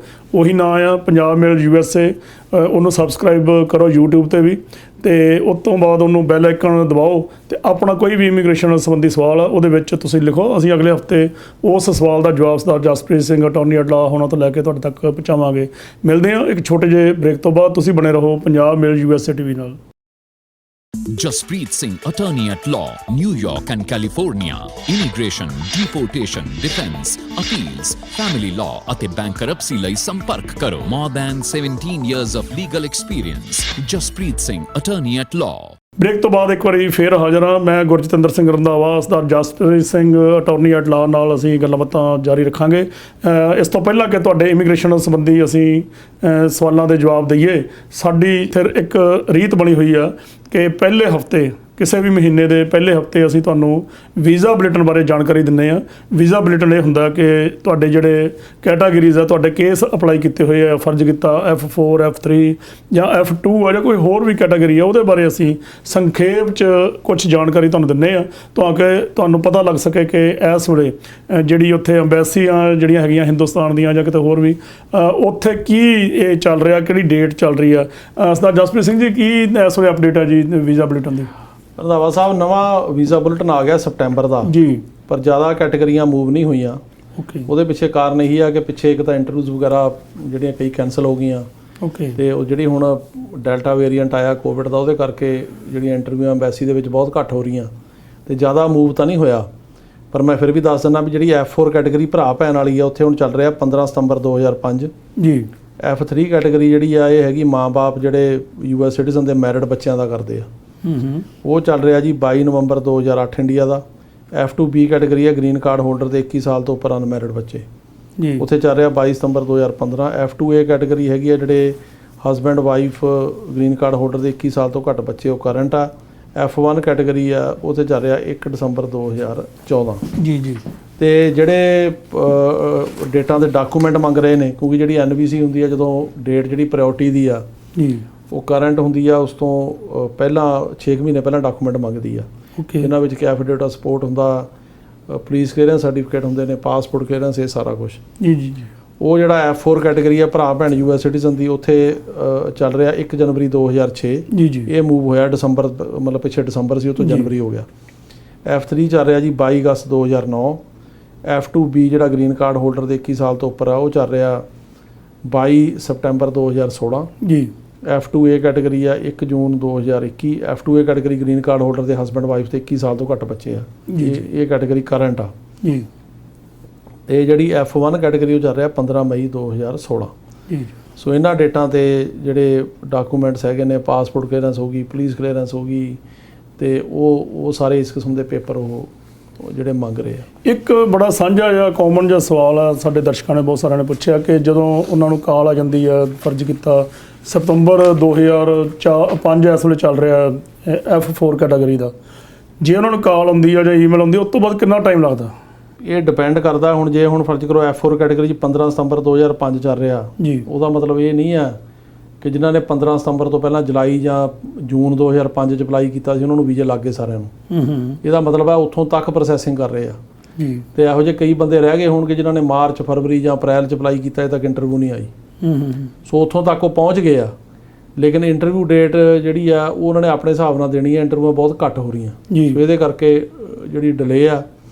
ਪਰ ਉਹ ਕਹਿੰਦੇ ਵੀ ਉੱਥੇ ਤੱਕ ਅਸੀਂ ਦੇ ਰਹੇ ਹਾਂ ਇੰਟਰਵਿਊ, ਦਾ ਮਤਲਬ ਆ ਵੀ ਉਹਨਾਂ ਨੂੰ ਕਿਸੇ ਵੇਲੇ ਵੀ ਇੰਟਰਵਿਊ ਦੀ ਜਿਹੜੀ ਆ ਉਹ ਆ ਸਕਦੀ ਹੈ, ਮਤਲਬ ਚਿੱਠੀ ਆ ਸਕਦੀ ਹੈ, ਈਮੇਲ ਆ ਸਕਦੀ ਜਾਂ ਲੈਟਰ ਆ ਸਕਦਾ। ਪਰ ਉਹਦਾ ਮਤਲਬ ਇਹ ਨਹੀਂ ਆ ਕਿ ਉੱਥੋਂ ਤੱਕ ਉਹਨਾਂ ਨੇ ਇੰਟਰਵਿਊ ਕਰ ਲਈਆਂ, ਅਜੇ ਕਰ ਰਹੇ ਆ, ਤੇ ਇਸ ਕਰਕੇ ਉਹਨਾਂ ਨੂੰ ਵੇਟ ਕਰਨੀ ਚਾਹੀਦੀ ਆ। ਲੇਕਿਨ ਉਹਨਾਂ ਦਾ ਇਹਦਾ ਮਤਲਬ ਇਹ ਆ ਕਿ ਉੱਥੋਂ ਤੱਕ ਇਹਨਾਂ ਨੂੰ ਹੁਣ ਇੰਟਰਵਿਊ ਦੀ ਜਿਹੜੀ ਕਾਲ ਆ, ਜਿਹਨੂੰ ਕਿ ਆਪਾਂ ਆਮ ਤੌਰ 'ਤੇ ਫੋਨ ਤਾਂ ਨਹੀਂ ਆਉਂਦਾ ਜਾਂ ਲੈਟਰ ਆਉਂਦਾ ਜਾਂ ਈਮੇਲ ਆਉਂਦੀ ਆ, ਉਹ ਜਿਹੜੀ ਡੇਟ ਆ ਇੰਟਰਵਿਊ ਦੀ ਉਹ ਆ ਸਕਦੀ ਆ। ਹੁਣ ਅੱਗੇ ਆਪਾਂ ਚੱਲਦੇ ਹਾਂ ਜੀ ਅਗਲੇ ਸਵਾਲਾਂ ਵੱਲ। ਪਹਿਲਾ ਸਵਾਲ ਆ, ਉਹ ਕਹਿੰਦੇ ਆ ਕਿ ਮੇਰੇ ਪੋਤੇ ਕੋਲ ਟੂਰਿਸਟ ਵੀਜ਼ਾ, ਮੈਂ ਉਸ ਦੇ ਲਈ F3 ਵੀਜ਼ਾ ਵੀ ਅਪਲਾਈ ਕੀਤਾ ਹੋਇਆ ਹੈ, ਕੀ ਉਹ USA ਆਣ ਕੇ ਹੁਣ ਪਹਿਲਾਂ ਹੀ ਕਿਸੇ ਕਾਲਜ ਵਿੱਚ ਐਡਮਿਸ਼ਨ ਲੈ ਸਕਦਾ? ਟੂਰਿਸਟ ਵੀਜ਼ਾ ਹੈਗਾ ਤਾਂ ਇੱਥੇ ਆ ਸਕਦਾ, ਮਤਲਬ ਪਹਿਲਾਂ ਐਡਮਿਸ਼ਨ ਨਹੀਂ ਲੈ ਸਕਦਾ। ਉਹ ਇੱਥੇ ਆ ਕੇ ਉਹਨੂੰ ਫਿਰ ਐਡਮਿਸ਼ਨ ਲੈਣੀ ਪੈਣੀ ਹੈ F1 'ਚ ਕਨਵਰਟ ਕਰਨ ਲਈ, ਸਟੂਡੈਂਟ ਵੀਜ਼ੇ 'ਚ। ਤੇ ਉਹਦੇ ਵਾਸਤੇ ਜਿਹੜਾ ਹਰੇਕ ਕਾਲਜ ਜਾਂ ਹਰੇਕ ਸਕੂਲ ਜਿਹੜਾ ਉਹ ਕਨਵਰਟ ਨਹੀਂ ਕਰਦਾ, ਤੇ ਉਹ ਸਕੂਲ 'ਚ ਐਡਮਿਸ਼ਨ ਲੈਣੀ ਪੈਣੀ ਹੈ ਜਿਹੜਾ I-20 ਫਾਰਮ ਦੇ ਵਿੱਚ ਜਿਹੜਾ ਸਪਾਂਸਰ ਕਰੇ ਸਟੂਡੈਂਟ ਵੀਜ਼ੇ ਲਈ। ਜੀ। ਹਰੇਕ ਸਕੂਲ ਜਾਂ ਹਰੇਕ ਕਾਲਜ ਜਾਂ ਹਰੇਕ ਯੂਨੀਵਰਸਿਟੀ ਸਟੂਡੈਂਟ ਵੀਜ਼ੇ ਵਾਲਿਆਂ ਨੂੰ ਸਪਾਂਸਰ ਨਹੀਂ ਕਰਦਾ ਜੀ। ਸੋ ਜਿਹੜੇ ਕਰਦੇ ਆ ਉਹਨਾਂ ਤੋਂ ਲੈ ਕੇ ਉਦੋਂ ਬਾਅਦ ਐਫੀਡੇਵਿਟ ਆਫ ਸਪੋਰਟ ਲੱਗੂਗਾ। ਉਹਦਾ ਮਤਲਬ ਆ ਵੀ ਕੌਣ ਬੰਦਾ ਇੱਥੇ ਜ਼ਿੰਮੇਵਾਰੀ ਚੱਕਦਾ, ਜਦੋਂ ਕੋਈ ਫੰਡਸ ਅਵੇਲੇਬਲ ਹੈਗੇ ਆ ਫੀਸਾਂ ਤਾਰਨ ਦੇ, ਤਾਂ ਫਿਰ ਉਹ ਇੱਥੇ ਇਹਨੂੰ ਸਟੂਡੈਂਟ ਵੀਜ਼ੇ 'ਚ ਕਨਵਰਟ ਕਰ ਸਕਦਾ ਵਿਜ਼ਟਰ ਵੀਜ਼ੇ ਨੂੰ। ਤੇ ਲੇਕਿਨ ਉੱਥੋਂ ਵਿਜ਼ਟਰ ਵੀਜ਼ਾ ਲੈ ਕੇ ਆਉਣ ਦੀ ਲੋੜ ਨਹੀਂ ਹੈਗੀ, ਕਿਉਂਕਿ ਉੱਥੋਂ ਉਹਨਾਂ ਨੇ ਦੇਣਾ ਨਹੀਂ, ਕਿਉਂਕਿ ਇਹਦਾ F3 ਕੇਸ ਅਪਲਾਈ ਹੋਇਆ ਉਹਦੇ ਕੋਲ ਆਲਰੇਡੀ ਸਟੂਡੈਂਟ ਵੀਜ਼ਾ। ਇਹ ਵੀ ਪੁੱਛਦੇ ਆ ਕਿ ਜੇ F3 ਵੀਜ਼ਾ ਉਹਦਾ ਹੋਇਆ ਹੈ ਅਪਲਾਈ, ਤਾਂ ਉਹ ਆ ਸਕਦੇ ਆ? ਨਹੀਂ, ਆਉਣ ਨੂੰ ਸਟੂਡੈਂਟ ਵੀਜ਼ੇ ਤੇ ਦੇਖੋ ਗੱਲ ਇਹ ਹੁੰਦੀ ਆ, ਆਮ ਤੌਰ ਤੇ ਜਦੋਂ ਕਿਸੇ ਦੀ ਜਿਹੜੀ ਇਮੀਗ੍ਰੈਂਟ ਵੀਜ਼ੇ ਦੀ ਪਟੀਸ਼ਨ ਲੱਗੀ ਹੋਵੇ, ਚਾਹੇ F4 ਲੱਗੀ ਆ ਜਿਹੜੀ ਭਰਾ ਭੈਣ ਦੀ ਕੈਟਾਗਰੀ ਆ ਉਹਦੇ ਬੱਚਿਆਂ ਦੀ, ਚਾਹੇ F3 ਲੱਗੀ ਆ। F3 ਕੈਟਾਗਰੀ ਬੇਸਿਕਲੀ ਆਪਾਂ ਦੱਸ ਕੇ ਹਟੇ ਆ ਕਿ US ਸਿਟੀਜ਼ਨ ਦੇ ਮੈਰਿਡ ਬੱਚਿਆਂ ਦੀ ਕੈਟਾਗਰੀ ਆ। ਜੀ। ਸੋ ਇਹਨਾਂ ਨੇ ਆਪਣੇ ਮੈਰਿਡ ਬੱਚਿਆਂ ਦਾ ਅਪਲਾਈ ਕੀਤਾ, ਉਹਨਾਂ ਦਾ ਗਾਂ ਬੱਚਾ ਉਹਨਾਂ ਦਾ ਗਾਂ ਬੱਚਾ ਕਿ ਪੋਤਾ। ਇਹਦੀ ਪ੍ਰੋਬਲਮ ਇਹ ਆ ਕਿ ਜੇ ਉਹਨਾਂ ਨੂੰ ਜੇ ਉੱਥੇ ਉਹ ਸਟੂਡੈਂਟ ਵੀਜ਼ਾ ਅਪਲਾਈ ਕਰਦਾ ਤੇ ਉਹਨੂੰ ਪਤਾ ਲੱਗ ਗਿਆ ਵੀ ਇਮੀਗ੍ਰੈਂਟ ਵੀਜ਼ਾ ਅਪਲਾਈ ਹੋਇਆ, ਉਹ ਇਹ ਕੇਸ ਜਿਹੜਾ ਹੈਗਾ ਉਹ ਇਹਦਾ ਵੀਜ਼ਾ ਡਿਨਾਈ ਕਰ ਸਕਦੇ ਆ। ਸੋ ਇਸ ਕਰਕੇ ਆਮ ਤੌਰ 'ਤੇ 99% ਕੇਸਾਂ ਜਿਨ੍ਹਾਂ ਦੀ ਪਟੀਸ਼ਨ ਲੱਗੀ ਹੁੰਦੀ ਉਹਨਾਂ ਨੂੰ ਨਾ ਸਟੂਡੈਂਟ ਵੀਜ਼ਾ ਮਿਲਦਾ, ਨਾ ਵਿਜ਼ਟਰ ਵੀਜ਼ਾ ਮਿਲਦਾ। ਸੋ ਜੇ ਇੱਥੇ ਆ ਜਾਵੇ ਕਿਸੇ ਤਰੀਕੇ ਨਾਲ ਉਹ ਆਪਣਾ ਵਿਜ਼ਟਰ 'ਤੇ, ਤਾਂ ਫਿਰ ਉਹ ਸਟੂਡੈਂਟ ਕਨਵਰਟ ਕਰ ਸਕਦਾ, ਉੱਥੇ ਨਹੀਂ ਅਪਲਾਈ ਕਰ ਸਕਦਾ। ਅਗਲਾ ਸਵਾਲ ਜੀ, ਮੈਂ 2013 'ਚ ਅਮਰੀਕਾ ਆਇਆ ਸੀ, 2014 'ਚ ਅਸਾਈਲਮ ਕੇਸ ਅਪਲਾਈ ਕੀਤਾ ਸੀ, ਪਰ ਜੱਜ ਦੀ ਰਿਟਾਇਰਮੈਂਟ ਹੋਣ ਕਾਰਨ ਮੇਰੀ ਫਾਈਨਲ ਡੇਟ ਮਾਰਚ 2021 'ਚ ਪਾ ਦਿੱਤੀ ਗਈ, ਪਰ ਹੁਣ ਕੋਵਿਡ ਕਰਕੇ ਇਸ ਵਾਰ ਫੇਰ ਤਬਦੀਲ ਕਰਕੇ ਬਦਲ ਦਿੱਤੀ ਗਈ ਆ। ਤੇ ਹੁਣ ਜੂਨ 2023 ਚ ਕਰ ਦਿੱਤੀ ਗਈ ਆ, ਕੀ ਮੈਂ ਇਸ ਦੇ ਲਈ ਮੋਸ਼ਨ ਫਾਈਲ ਕਰ ਸਕਦਾ? ਕੀਤੀ ਜਾ ਸਕਦੀ ਆ। ਅਸੀਂ 3-4 ਬੰਦਿਆਂ ਦੀਆਂ ਮੋਸ਼ਨਾਂ ਕਰਾ ਕੇ ਡੇਟਾਂ ਪਹਿਲਾਂ ਲਈਆਂ ਨੇ ਜੀ। ਉਹਨਾਂ 'ਚੋਂ 2 ਬੰਦਿਆਂ ਦੀ ਤਾਂ ਇੰਟਰਵਿਊ ਹੋ ਗਈ, ਉਹਨਾਂ ਦੇ ਕੇਸ ਵੀ ਪਾਸ ਹੋ ਗਏ, ਇੱਕ ਦਾ ਪਿਛਲੇ ਹਫਤੇ ਹੋਇਆ, ਇੱਕ ਦਾ 20 ਦਿਨ ਪਹਿਲਾਂ ਹੋਇਆ। ਜੀ ਜੀ। ਸੋ ਉਹ ਪਾਈ ਜਾ ਸਕਦੀ ਆ, ਪਰ ਫਿਰ ਵੀ ਮਰਜ਼ੀ ਜੱਜ ਦੀ ਹੁੰਦੀ ਆ। ਕਈ ਜੱਜ ਜਿਹੜੇ ਹੈਗੇ ਆ ਉਹ ਡੇਟ ਦੇ ਦਿੰਦੇ ਆ ਪਹਿਲਾਂ, ਕਈ ਨਹੀਂ ਵੀ ਦਿੰਦੇ, ਪਰ ਤੁਸੀਂ ਜਿਹੜੀ ਮੋਸ਼ਨ ਕਰ ਸਕਦੇ ਹੋ ਡੇਟ ਪਹਿਲਾਂ ਲੈਣ ਲਈ। ਜੀ ਜੀ। ਅਗਲਾ ਸਵਾਲ ਸਾਡੇ ਦਰਸ਼ਕ ਲਿਖਦੇ ਆ ਜੀ, ਮੈਂ ਦਸੰਬਰ 2020 ਚ ਵਰਕ ਪਰਮਿਟ ਲਈ ਫੀਸ ਜਮ੍ਹਾਂ ਕਰਵਾਈ ਸੀ, ਪਰ ਹਾਲੇ ਤੱਕ ਵਰਕ ਪਰਮਿਟ ਨਹੀਂ ਆਇਆ। ਫਿਰ 180 ਦਿਨ ਦਾ ਐਕਸਟੈਂਸ਼ਨ ਮਿਲ ਗਿਆ ਸੀ, ਪਰ ਉਹ ਵੀ ਅਗਲੇ ਕੁਝ ਦਿਨਾਂ 'ਚ ਖਤਮ ਹੋ ਰਿਹਾ। ਕੀ ਤੁਸੀਂ ਮੇਰੀ ਹੈਲਪ ਕਰ ਸਕਦੇ ਹੋ? ਰੰਧਾਵਾ ਸਾਹਿਬ, ਜਦੋਂ ਵਰਕ ਪਰਮਿਟ ਰਿਨਿਊ ਕਰਾਉਂਦੇ ਆ ਨਾ, ਅੱਜ ਕੱਲ੍ਹ ਨੂੰ 8 ਤੋਂ 10 ਮਹੀਨੇ ਲੱਗ ਰਹੇ ਆ ਜੀ। ਸੋ ਇਸ ਕਰਕੇ ਇਹ ਕੋਈ ਇਹਨਾਂ ਇਕੱਲਿਆਂ ਨਾਲ ਨਹੀਂ ਹੈਗਾ, ਬਹੁਤ ਸਾਰੇ ਬੰਦਿਆਂ ਨੂੰ ਜਿਹੜਾ ਵਰਕ ਪਰਮਿਟ ਆ ਉਹ 10-11 ਮਹੀਨੇ ਬਾਅਦ ਆ ਰਿਹਾ। ਜੀ ਜੀ। ਸੋ ਇਸ ਕਰਕੇ ਜਿਹੜਾ ਦਸੰਬਰ 'ਚ ਅਪਲਾਈ ਕੀਤਾ, ਇਹਦਾ ਅਗਸਤ ਚੱਲਦਾ, ਅਤੇ ਇਹ ਉੱਥੋਂ 10 ਤੋਂ 11 ਮਹੀਨੇ ਗਿਣ ਲੈਣ, ਅਤੇ ਉਹ ਨੋਰਮਲ ਟਾਈਮ ਅੱਜ ਕੱਲ੍ਹ। ਸੋ ਇਸ ਕਰਕੇ ਇਹ ਉਹਨਾਂ ਨੂੰ ਕਾਲ ਕਰ ਸਕਦੇ ਆ, ਪਰ ਉਹ ਟਾਈਮ ਲੱਗਣਾ। ਸੋ ਇਹਦੇ 'ਚ ਕੁਛ ਨਹੀਂ ਕੀਤਾ ਜਾ ਸਕਦਾ, ਵੇਟ ਹੀ ਕਰਨੀ ਪੈਣੀ। ਓਕੇ। ਅਗਲਾ ਸਵਾਲ ਹੈ ਜੀ, ਮੈਂ USA 'ਚ ਪਿਛਲੇ 5 ਸਾਲਾਂ ਤੋਂ ਰਹਿ ਰਿਹਾ, ਕੀ ਮੈਂ ਹੁਣ ਅਸਾਈਲਮ ਅਪਲਾਈ ਕਰ ਸਕਦਾ? ਅਸਾਈਲਮ ਵਿਦਿਨ 1 ਈਅਰ ਅਪਲਾਈ ਕੀਤਾ ਜਾਂਦਾ। ਜੇ 1 ਸਾਲ ਤੋਂ ਉੱਪਰ ਕਰਨਾ, ਤੁਹਾਨੂੰ ਰੀਜ਼ਨ ਦੇਣਾ ਪੈਂਦਾ ਵੀ ਤੁਸੀਂ ਸਾਲ ਦੇ ਅੰਦਰ ਕਿਉਂ ਨਹੀਂ ਕਰ ਸਕੇ ਜੀ। ਅਤੇ ਉਹ ਰੀਜ਼ਨ ਜਿਹੜਾ ਵੈਲਿਡ ਚਾਹੀਦਾ, ਇੱਦਾਂ ਦਾ ਹੋਵੇ ਜਿਹੜਾ ਲਾਅ 'ਚ ਮਨਜ਼ੂਰਸ਼ੁਦਾ ਹੋਵੇ, ਇਹ ਨਹੀਂ ਵੀ ਜੋ ਮਰਜ਼ੀ ਰੀਜ਼ਨ ਦੇਤਾ। ਬਿਲਕੁਲ। ਅਤੇ ਜੇ ਉਹ ਰੀਜ਼ਨ ਮੰਨਿਆ ਜਾਵੇ ਤਾਂ ਫਿਰ ਸਾਲ ਤੋਂ ਉੱਤੇ ਅਸਾਈਲਮ ਐਕਸੈਪਟ ਨਹੀਂ, ਤਾਂ ਅਸਾਈਲਮ ਦਾ ਕੇਸ ਨਹੀਂ ਚੱਲਦਾ, ਫਿਰ ਉਹ ਵਿਦਹੋਲਡਿੰਗ ਆਫ ਰਿਮੂਵਲ ਅਤੇ ਪ੍ਰੋਟੈਕਸ਼ਨ ਅੰਡਰ ਕੈਟ, ਜੀ, ਜੇ 2 ਆਰਡਰ ਲੀਵਸ ਨੇ, ਇਹਨਾਂ ਦਾ ਕੇਸ ਚੱਲਦਾ। ਜੀ ਜੀ। ਇਹਨਾਂ ਦੇ ਵਿੱਚ ਹਾਇਰ ਸਟੈਂਡਰਡ ਹੁੰਦਾ, ਪਰ ਇਹਨਾਂ 'ਚ ਇਹ ਆ ਬੰਦਾ ਰਹਿ ਸਕਦਾ ਇੱਥੇ ਜੇ ਕੇਸ ਪਾਸ ਹੋ ਗਿਆ, ਪਰ ਉਹਨਾਂ ਨੂੰ ਗ੍ਰੀਨ ਕਾਰਡ ਨਹੀਂ ਮਿਲੂਗਾ, ਉਹ ਆਪਣੇ ਬੱਚਿਆਂ ਨੂੰ ਅਪਲਾਈ ਨਹੀਂ ਕਰ ਸਕਦਾ ਜਾਂ ਆਪਣੀ ਵਾਈਫ ਜਾਂ ਹਸਬੈਂਡ ਨੂੰ, ਤੇ ਕੰਟਰੀ ਤੋਂ ਬਾਹਰ ਨਹੀਂ ਜਾ ਸਕਦਾ, ਪਰ ਇੱਥੇ ਰਹਿਣ ਦੀ ਪਰਮਿਸ਼ਨ ਮਿਲ ਜਾਂਦੀ। ਮੇਰਾ ਗ੍ਰੀਨ ਕਾਰਡ ਐਕਸਪਾਇਰ ਹੋ ਗਿਆ, ਐਕਸਟੈਂਸ਼ਨ ਲਈ ਅਪਲਾਈ ਕੀਤਾ, ਕੀ ਮੈਂ ਐਕਸਟੈਂਸ਼ਨ ਲੈਟਰ ਤੇ ਇੰਡੀਆ ਜਾ ਸਕਦਾ ਜਾਂ ਕੋਈ ਹੋਰ ਵੀ ਫਾਰਮੈਲਿਟੀ ਹੈ? ਗ੍ਰੀਨ ਕਾਰਡ ਜਿਹੜਾ ਅਪਲਾਈ ਹੋਇਆ ਉਹ 'ਚ ਇਹਨਾਂ ਨੂੰ ਜਿਹੜਾ ਲੈਟਰ ਆਇਆ ਇਮੀਗ੍ਰੇਸ਼ਨ ਤੋਂ 1.5 ਸਾਲ ਦਾ ਆ ਗਿਆ ਹੋਣਾ। ਇੱਕ ਤਾਂ ਉਹ ਲੈਟਰ ਅੱਜ ਕੱਲ੍ਹ ਇਹਨਾਂ ਨੇ ਹੁਣ ਨਵਾਂ ਰੂਲ ਆਇਆ ਵੀ 2 ਸਾਲ ਦੇ ਸ਼ੁਰੂ ਕਰਤੇ ਦੇਣੇ। ਓਕੇ। ਉਹ ਲੈਟਰ ਲੈ ਕੇ ਜਦੋਂ ਇਹ ਜਿਹੜਾ ਹੈਗਾ ਉਹ ਅਪਲਾਈ ਇਹਨਾਂ ਨੇ ਕੀਤਾ, ਲੈਟਰ ਆ ਗਿਆ, ਉਹ ਇਮੀਗ੍ਰੇਸ਼ਨ ਕੋਲ ਜਾਣ, ਇਮੀਗ੍ਰੇਸ਼ਨ ਵਾਲੇ ਸਟੈਂਪ ਲਾਉਂਦੇ ਪਾਸਪੋਰਟ 'ਤੇ। ਜੀ ਜੀ। ਜੇ ਇਮੀਗ੍ਰੇਸ਼ਨ ਵਾਲੇ ਸਟੈਂਪ ਲਾਉਂਦੇ ਆ ਪਾਸਪੋਰਟ 'ਤੇ, ਤਾਂ ਉਹ ਸਟੈਂਪ ਦੀ ਬੇਸ 'ਤੇ ਟਰੈਵਲ ਕਰ ਸਕਦੇ, ਕੰਮ ਵੀ ਕਰ ਸਕਦੇ। ਉਹ 'ਤੇ ਲਿਖਿਆ ਹੁੰਦਾ ਕਿ you can travel and work. ਜੀ ਜੀ ਜੀ। ਅਗਲਾ ਸਵਾਲ ਹੈ ਜੀ, ਸਾਡੇ ਦਰਸ਼ਕ ਲਿਖ ਰਹੇ ਆ ਕਿ USA 'ਚ ਅਡੋਪਸ਼ਨ ਬੇਸ 'ਤੇ ਆਉਣ ਤੋਂ ਬਾਅਦ ਕੀ ਕੋਈ ਆਪਣੇ ਬ੍ਰਦਰ ਜਾਂ ਸਿਸਟਰ ਨੂੰ ਅਪਲਾਈ ਕਰ ਸਕਦਾ ਇੰਡੀਆ ਤੋਂ? ਜਦੋਂ ਕੋਈ ਅਡੋਪਸ਼ਨ ਦੇ ਇੱਥੇ ਆ ਜਾਂਦਾ, ਜਿਹੜੀ ਪੁਰਾਣੀ ਫੈਮਿਲੀ ਉਹਦੇ ਜਿਹੜੇ ਲੀਗਲ ਰਿਲੇਸ਼ਨ ਖਤਮ ਹੋ ਜਾਂਦੇ ਆ। ਜੀ ਜੀ। ਇਸ ਕਰਕੇ ਉਹਨਾਂ ਨੂੰ ਅਡੋਪਟ ਨਹੀਂ ਕਰ ਸਕਦਾ, ਨਾ ਉਹ ਜਿਹਨੇ ਅਡੋਪਟ ਕੀਤਾ ਹੋਇਆ ਉਹ ਉਹਨਾਂ ਨੂੰ ਅਪਲਾਈ ਨਹੀਂ ਕਰ ਸਕਦਾ, ਨਾ ਤਾਂ ਆਪਣੇ ਉਹ ਜਿਹੜੇ ਮਤਲਬ ਪੁਰਾਣੇ ਰਿਲੇਸ਼ਨ ਖਤਮ ਹੋ ਗਏ ਆ ਉਹਨਾਂ ਨੂੰ ਅਪਲਾਈ ਕਰ ਸਕਦਾ ਜੀ, ਨਾ ਆਪਣੇ ਮਾਂ-ਬਾਪ ਨੂੰ ਕਰ ਸਕਦਾ। ਕਿਉਂਕਿ ਲਾਅ ਇਹ ਆ ਕਿ ਜਦੋਂ ਕੋਈ ਅਡੋਪਟ ਹੋ ਕੇ ਆ ਗਿਆ ਤੇ ਜਿਹੜੀ ਫੈਮਿਲੀ ਨੇ ਅਡੋਪਟ ਕੀਤਾ ਉਹਦਾ ਬੱਚਾ ਬਣ ਗਿਆ ਉਹ। ਜੀ ਜੀ ਜੀ। ਉਹਦੇ ਜਿਹੜੇ ਪੇਰੈਂਟਸ ਹੁਣ ਉਹ ਨੇ ਜਿਨ੍ਹਾਂ ਨੇ ਅਡੋਪਟ ਕੀਤਾ, ਜਿਹੜੇ ਉਹਦੇ ਅਸਲੀ ਪੇਰੈਂਟ ਨੇ ਉਹਨਾਂ ਨਾਲ ਕਾਨੂੰਨੀ ਰਿਸ਼ਤਾ ਖਤਮ ਹੋ ਜਾਂਦਾ ਜੀ। ਇਸ ਕਰਕੇ ਉਹ ਨਾ ਆਪਣੇ ਪੇਰੈਂਟਸ ਨੂੰ ਅਪਲਾਈ ਕਰ ਸਕਦਾ ਅਸਲੀ ਨੂੰ, ਨਾ ਆਪਣੇ ਅਸਲੀ ਭੈਣ ਭਰਾ ਨੂੰ ਕਰ ਸਕਦਾ। ਓਕੇ। ਅਗਲਾ ਸਵਾਲ ਬਹੁਤ ਸਾਰੇ ਦਰਸ਼ਕਾਂ ਨੇ ਵੱਖਰੇ ਕੰਟਰੀਆਂ ਤੋਂ ਲਿਖਿਆ, ਕੋਈ ਦੁਬਈ ਤੋਂ ਵੀ ਲਿਖਦੇ ਆ, ਕੋਈ ਯੂਰਪ ਤੋਂ, ਵੱਖ-ਵੱਖ ਕੰਟਰੀਆਂ ਤੋਂ ਲਿਖਦੇ ਆ ਕਿ ਅਸੀਂ ਉੱਥੋਂ ਜੇ ਇੱਥੇ ਟੂਰਿਸਟ ਵੀਜ਼ੇ 'ਤੇ ਆ ਜਾਈਏ ਅਤੇ ਸਿਟੀਜ਼ਨ ਅਸੀਂ ਹੋਈਏ ਉੱਥੇ, ਅਤੇ ਕੀ ਅਮਰੀਕਾ ਜਾਣ ਕੇ ਕਿਸੇ ਤਰੀਕੇ ਨਾਲ ਪੱਕਾ ਹੋਇਆ ਜਾ ਸਕਦਾ? ਨਹੀਂ ਜੀ। ਇੱਥੇ ਜਿਹੜੇ ਹੁਣ ਕਈ ਕੰਟਰੀ ਨੇ ਜਿਹਨਾਂ ਨੂੰ ਐਂਟਰੀ ਹੈਗੀ ਹੈ ਇੱਥੇ ਜੀ, ਪਰ ਉਹਦਾ ਮਤਲਬ ਇਹ ਨਹੀਂ ਹੈਗਾ ਵੀ ਇੱਥੇ ਉਹਨਾਂ ਨੂੰ ਕੋਈ ਵਰਕ ਪਰਮਿਟ ਮਿਲ ਜੂ ਜਾਂ ਪੱਕੇ ਹੋ ਜਾਣਗੇ ਜਾਂ ਗ੍ਰੀਨ ਕਾਰਡ ਮਿਲ ਜੂਗਾ, ਸਿਟੀਜ਼ਨਸ਼ਿਪ ਮਿਲ ਜੂਗੀ। ਉਹ ਸਿਰਫ ਐਂਟਰੀ ਆ ਅਤੇ ਘੁੰਮਣ ਫਿਰਨ ਲਈ ਹੁੰਦੀ ਆ। ਆਮ ਤੌਰ 'ਤੇ ਜਿਹੜੀ ਇਹ ਐਂਟਰੀ 3 ਮਹੀਨੇ ਦੀ ਹੁੰਦੀ ਆ ਜੀ। ਜਿਹੜਾ B1 B2 ਤੇ ਵੀਜ਼ੇ 'ਤੇ ਆਉਂਦਾ ਵਿਜ਼ਟਰ, ਉਹਦੀ ਐਂਟਰੀ 6 ਮਹੀਨੇ ਆ, ਇਹਦੀ 3 ਮਹੀਨੇ। ਸੋ ਬੰਦਾ ਆ ਕੇ 3 ਮਹੀਨੇ ਰਹਿ ਕੇ ਉਹ 'ਚ ਵਾਪਸ ਜਾ ਸਕਦਾ ਜੀ ਜੀ ਜੀ। ਲੇਕਿਨ ਉਹਦੀ ਬੇਸ 'ਤੇ ਇੱਥੇ ਰਹਿਣ ਦੀ ਪਰਮਿਸ਼ਨ ਜਾਂ ਵਰਕ ਪਰਮਿਟ ਜਾਂ ਉਹਦੇ ਬਾਅਦ ਗ੍ਰੀਨ ਕਾਰਡ ਉਹ ਨਹੀਂ ਮਿਲਦਾ ਕੁਛ ਜੀ ਜੀ। ਅਗਲਾ ਸਵਾਲ ਸਾਡੇ ਦਰਸ਼ਕ ਲਿਖਦੇ ਆ ਜੀ ਕਿ ਜਦੋਂ F4 ਦੀ ਫੀਸ ਅਤੇ ਡਾਕੂਮੈਂਟਸ ਇੰਡੀਅਨ ਐਮਬੈਸੀ ਵਿੱਚ ਜਮ੍ਹਾਂ ਹੋ ਜਾਂਦੇ ਆ, ਅਮਰੀਕਨ ਐਮਬੈਸੀ 'ਚ ਇੰਡੀਆ 'ਚ, ਤਾਂ ਕੀ ਵੀਜ਼ਾ ਉਹ ਪੱਕੇ ਤੌਰ 'ਤੇ ਦਿੰਦੇ ਆ? ਕੋਈ ਏਜ ਦੀ ਪ੍ਰੋਬਲਮ ਤਾਂ ਨਹੀਂ ਹੁੰਦੀ ਕਿਸੇ ਬੱਚੇ ਦੀ ਉਹ ਮਤਲਬ ਫੀਸ ਜਾਂ ਡਾਕੂਮੈਂਟ ਸਬਮਿਟ ਹੋਣ ਤੋਂ ਬਾਅਦ? ਦੇਖੋ ਇਸ ਤਰ੍ਹਾਂ ਆ, ਪਹਿਲੀ ਗੱਲ ਤਾਂ ਇਹ ਆ ਵੀ ਜਿਹੜੀਆਂ ਇਹ ਕੈਟਾਗਰੀਆਂ ਨੇ F4 ਹੋ ਗਿਆ ਜਾਂ F3 ਹੋ ਗਈ, ਇਹਨਾਂ ਦੀ ਜਿਹੜੀ ਫੀਸ ਆ ਐਮਬੈਸੀ ਜਮ੍ਹਾਂ ਨਹੀਂ ਹੁੰਦੀ, ਉਹ NVC 'ਚ ਹੁੰਦੀ ਆ।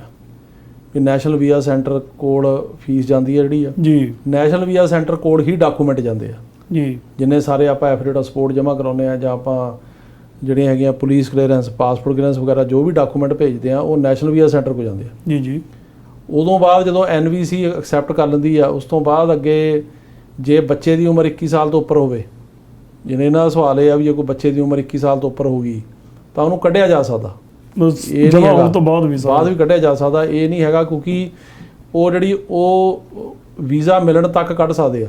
ਅੱਛਾ ਜੀ। ਹੁਣ ਕਈ ਕੇਸਾਂ 'ਚ ਹੋ ਗਿਆ ਫੀਸਾਂ ਜਮ੍ਹਾਂ ਹੋਣ ਤੋਂ 3-3 ਸਾਲ ਹੋ ਗਏ, ਓਕੇ, ਵਿੱਚ ਲੱਗ ਗਿਆ ਇਮੀਗ੍ਰੇਸ਼ਨ ਦਾ ਬੈਨ, ਨਾਲੇ ਆ ਗਿਆ ਕੋਵਿਡ ਤੇ ਇੰਟਰਵਿਊਜ਼ ਨਹੀਂ ਆ ਰਹੀਆਂ। ਮੈਂ ਇਹੋ ਜਿਹੇ ਬਹੁਤ ਕੇਸਾਂ ਨੂੰ ਜਾਣਦਾ ਕਿ 2019 ਜਾਂ 2018 ਦੀਆਂ ਫੀਸਾਂ ਜਮ੍ਹਾਂ ਹੋਈਆਂ ਉਹਨਾਂ ਦੀਆਂ, ਓਕੇ, ਪਰ ਅਜੇ ਤੱਕ ਇੰਟਰਵਿਊ ਨਹੀਂ ਆਈ। 1.5 ਸਾਲ ਦਾ ਬੈਨ ਹੀ ਲੱਗਿਆ ਰਿਹਾ ਆਲਮੋਸਟ। ਪਹਿਲਾਂ ਕੋਵਿਡ ਆ ਗਿਆ, ਫਿਰ ਬੈਨ ਲੱਗ ਗਿਆ, ਸੋ ਪਿਛਲਾ ਸਾਰਾ ਸਾਲ ਤਾਂ ਇਸੇ 'ਚ ਲੰਘ ਗਿਆ। ਹੁਣ ਫੇਰ ਕੋਵਿਡ ਆ ਗਿਆ ਦੁਬਾਰਾ, ਉਹਦੇ ਕਰਕੇ ਜਿਹੜੀ ਇੰਟਰਵਿਊਜ਼ ਹੈਗੀਆਂ ਉਹ ਬੜੀਆਂ ਘੱਟ ਹੋਈਆਂ ਤੇ ਉਹ, ਲੇਕਿਨ ਉਹਨਾਂ ਦੇ ਬੱਚੇ 21 ਤੋਂ ਉੱਪਰ ਹੋ ਗਏ। ਹੁਣ ਜੇ ਐਮਬੈਸੀ ਚਾਹੇ ਤਾਂ ਕੱਢ ਸਕਦੀ ਆ, ਓਕੇ, ਲੇਕਿਨ ਜੇ child status protection act cover ਕਰਦਾ ਤਾਂ ਉਹ ਕਵਰ ਕਰ ਦਿੰਦੇ ਨੇ। ਕਈ ਵਾਰੀ ਆਮ ਤੌਰ ਤੇ ਫਰੀਜ਼ ਕਰ ਦਿੰਦੇ ਆ ਉਮਰ ਉੱਥੇ ਉਹ, ਤੇ ਨਹੀਂ ਕੱਢਦੇ, ਪਰ ਚਾਹੁਣ ਤਾਂ ਕੱਢ ਸਕਦੇ ਜਦੋਂ 21 ਸਾਲ ਤੋਂ ਉੱਪਰ ਹੋ ਗਿਆ ਜੀ। ਅਗਲਾ ਸਵਾਲ ਸਾਡੇ ਦਰਸ਼ਕ ਲਿਖਦੇ ਨੇ ਕਿ ਮੇਰੀ 3 ਮਹੀਨੇ ਪਹਿਲਾਂ I-485 ਦਾ ਇੰਟਰਵਿਊ ਹੋਇਆ ਸੀ, ਹਾਲੇ ਤੱਕ ਕੋਈ ਰਿਸਪੌਂਸ ਨਹੀਂ ਆਇਆ। ਆਨਲਾਈਨ ਚੈੱਕ ਕਰਨ ਤੇ ਆਉਂਦਾ ਹੈ ਕਿ ਰਿਵਿਊ ਕਰ ਰਹੇ ਆ, ਕੀ ਕਰੀਏ? ਵੇਟ ਹੀ ਕਰਨੀ ਪੈਣੀ ਆ, ਕਿਉਂਕਿ ਉਹਦਾ ਰੀਜ਼ਨ ਇਹ ਆ ਕਿ ਇੰਟਰਵਿਊ ਤੋਂ ਬਾਅਦ ਉਹਨਾਂ ਦਾ ਪ੍ਰੋਸੈਸਿੰਗ ਟਾਈਮ ਹੈ, ਉਹ ਟਾਈਮ ਤਾਂ ਲੈਂਦੇ ਨੇ ਰਿਵਿਊ ਕਰਨ ਵਾਸਤੇ ਕਿ ਉਹਨਾਂ ਨੇ ਕਈ ਕੁਝ ਦੇਖਣਾ ਹੁੰਦਾ ਵੀ ਜਿਹੜੀ ਅੰਡਰਲਾਈਨ ਰਿਲੇਸ਼ਨਸ਼ਿਪ ਹੈ ਜਿਹਦੀ ਬੇਸ ਤੇ ਇਹਨਾਂ ਨੇ ਗ੍ਰੀਨ ਕਾਰਡ ਅਪਲਾਈ ਕੀਤਾ ਵੀ ਉਹ ਠੀਕ ਆ ਕਿ ਨਹੀਂ, ਓਕੇ, ਜਾਂ ਜਿਹੜਾ ਅੰਡਰਲਾਈਨ ਕੇਸ ਆ ਉਹ ਕੀ ਆ, ਜਾਂ ਕੋਈ ਹੋ ਸਕਦਾ ਇਹਨਾਂ ਕੋਲ ਡਾਕੂਮੈਂਟੇਸ਼ਨ ਮੰਗਣੀ ਹੋਵੇ ਹੋਰ, ਸੋ ਹੋ ਸਕਦਾ ਅਪਰੂਵ ਵੀ ਕਰ ਦੇਣ, ਪਰ ਉਹ ਟਾਈਮ ਲੈ ਸਕਦੇ, ਇਹਨਾਂ ਨੂੰ ਵੇਟ ਕਰਨੀ ਪੈਣੀ ਆ।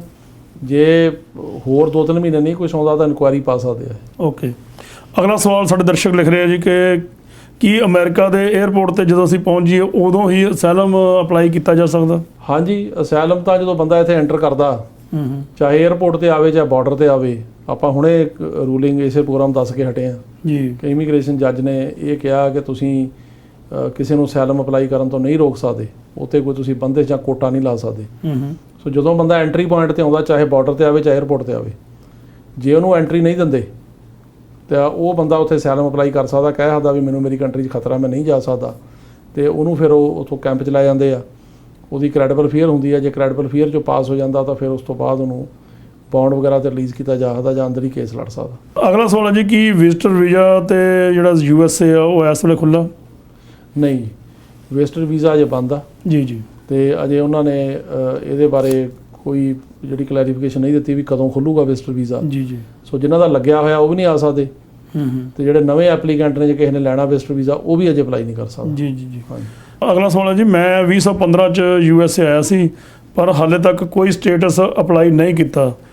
ਮੇਰੇ ਜਿੱਥੇ ਮੈਂ ਕੰਮ ਕਰਦਾ 2 ਵਾਰ ਕਹਿੰਦੇ ਉਸ ਸਟੋਰ ਤੇ ਰੋਬਰੀ ਹੋ ਗਈ ਹੈ ਤੇ ਮੈਂ ਉਹਦੇ ਵਿੱਚ ਇਨਵੋਲਵ ਹਾਂ, ਕੀ ਹੁਣ ਮੈਂ ਵੀਜ਼ਾ ਜਿਹੜਾ ਅਪਲਾਈ ਕਰ ਸਕਦਾ?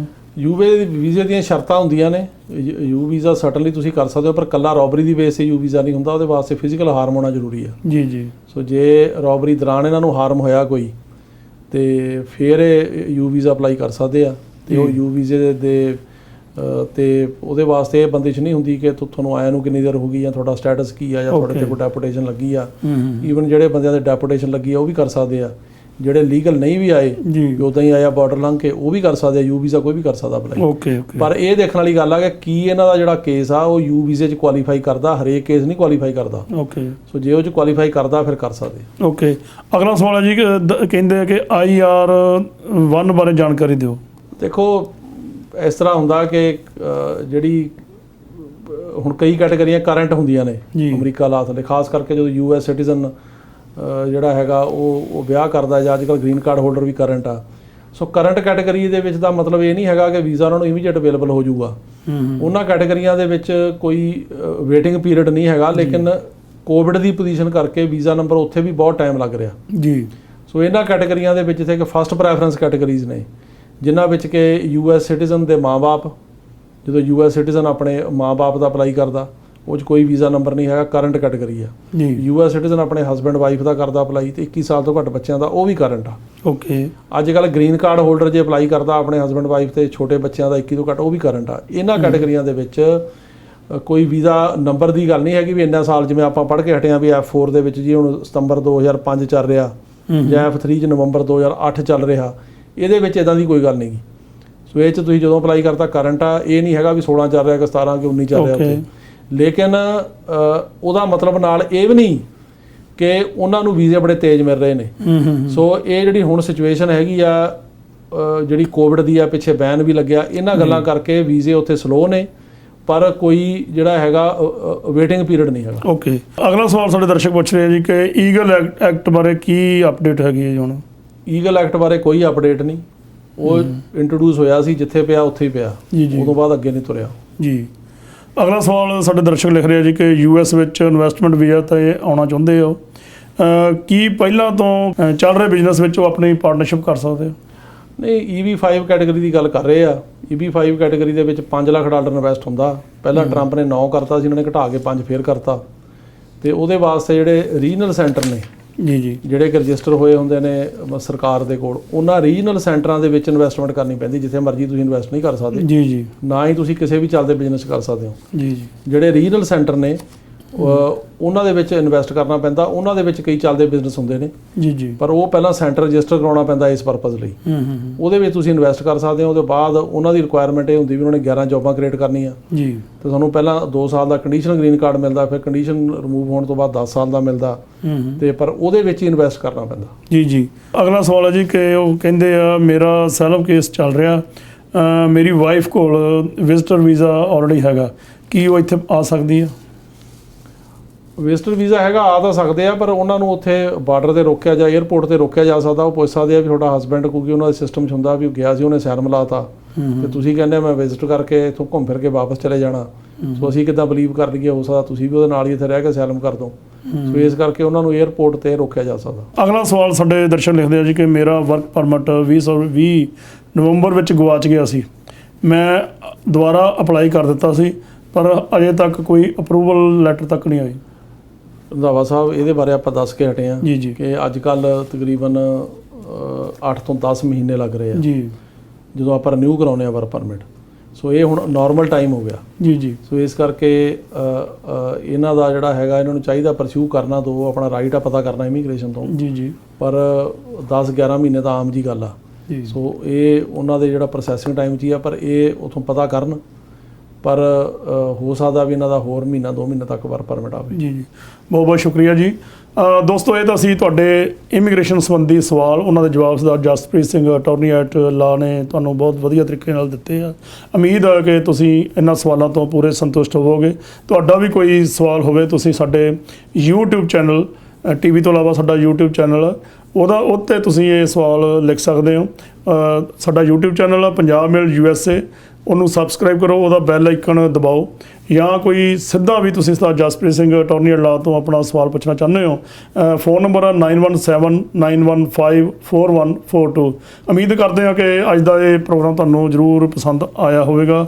ਤੁਹਾਡਾ ਬਹੁਤ ਬਹੁਤ ਧੰਨਵਾਦ ਜੀ। Thank you very much. ਸਤਿ ਸ਼੍ਰੀ ਅਕਾਲ ਜੀ।